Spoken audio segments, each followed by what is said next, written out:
How to connect Nintendo Switch to laptop or MacBook. Hey guys, this is Lucy and today I'm going to show you some tips on connecting Nintendo. So let's get to the video. First, you'll need a capture card, HDMI cable and your Switch. Make sure your laptop has a USB port. After that, dock your Switch, plug the HDMI into the capture card and connect the USB to your laptop. So some people might want to stream or record their gameplays, so I recommend you download OBS from obsproject.com and install it.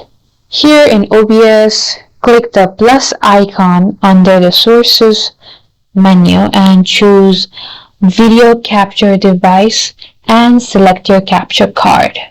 Set it to 1080 pixels, 30 FPS and hit start recording or start streaming. Like if you found this video helpful. See you next time.